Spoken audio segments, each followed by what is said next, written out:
This morning, we are peeling back the layers of the world that you don't often see, exposing blind spots and opening your eyes to the sometimes shocking and hidden realities of our everyday lives. That's a big task for a Tuesday morning, but we are up for it with our next guest, Ziya Tong. She's a lifelong lover of science, and she is here to burst the reality bubble for us this morning. Interestingly, the title of your new book. Congratulations and welcome. Thank you so very much. Pop. Exactly. There it goes. Okay, exactly. so let's start from the beginning. Okay. What is the reality bubble? So the reality bubble is about the fact that as human beings, we have a warped perception of reality. But using a scientific lens, you can begin to examine the world and see what you can see, but also more importantly, what you can't see with the naked eye as well. So if you think of a movie like The Matrix, right? Yeah. Neo, he suddenly becomes aware of this whole other world around him, and it's also a world that controls him.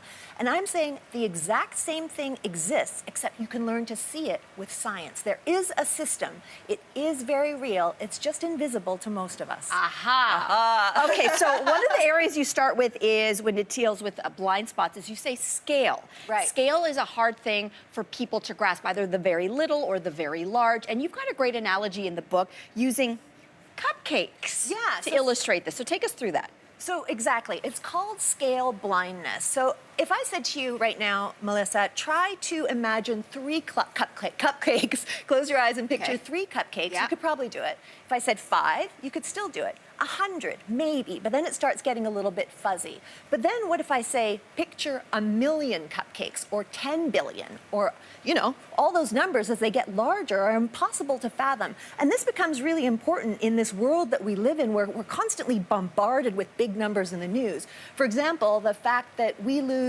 60 million football fields worth of forest every single year. But of course, to the average person, this is absolutely mind-boggling. You can't process it. Another thing to think of is people talk about carbon dioxide emissions, right? Well, what if I told you that it's the equivalent of 41 Mount Everest that we pump into the air that's invisible around us every single year? So sometimes we can't see things not because they're too small, but actually because they're too big. Right, too big for us to comprehend and wrap our brain around as well. Okay, so let's talk about having the ability to see something. You say doesn't mean you can't look. And you've got this wild story of a surfer who started coughing up blood to illustrate this example. Really scary, but tell us about that. Yeah, so basically when you learn to see differently, you can see things that are sometimes dangerous. So we know that, for example, bees can see in ultraviolet, so can eagles. So what was happening is he's in Florida. He starts coughing up blood, blurry eyes. People are getting rashes and lesions on their skin, but everything around the beach looks completely normal. So one night he takes out a UV lamp and he shines it on the beach. And what he discovers blows his mind, because basically the beach is glowing a bright orange. And what he discovered was that was the Corexit dispersant, the toxic dispersant that was used to get rid of the BP oil spill that had drifted along through the current. So basically, what looked like a perfect beach was in fact really dangerous if you learned to see it beyond the naked eye. That is scary. Yeah. They didn't get rid of it. They just spread it around. Yeah, because it doesn't matter. It's considered clean if it looks clean to the naked eye. But if you see it differently, like the eagles could see it, for example, just we couldn't. Unbelievable.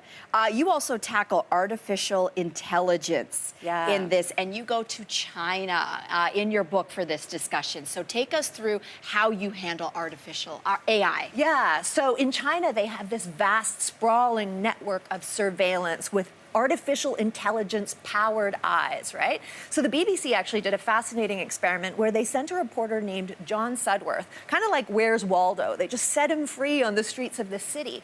And incredibly, the system found him in just 7 minutes. So, you know, for us, this could sound like jazzy new technology, but if you think about it, in places like China, where people are taken away for unspecified crimes, right? Unspecified economic crimes. You think the wrong thing, you say the wrong thing, and that system can hunt you down and find you very quickly. Wow. So there are dangers if you're kind of living in the reality bubble, and we really need to pierce through it. We are just starting to burst the bubble. Just at the beginning. Which is why people need to read this book. What a fascinating, fascinating exploration. Yeah. Congrats again. I really appreciate it. And I just really hope people read it, become more curious, and actually really have an epiphany. And you're helping us do that, Ziya. Thank Thank you. you. Great Thank to you so see you. Great to see you. The book is called The Reality Bubble. We'll be right back after this.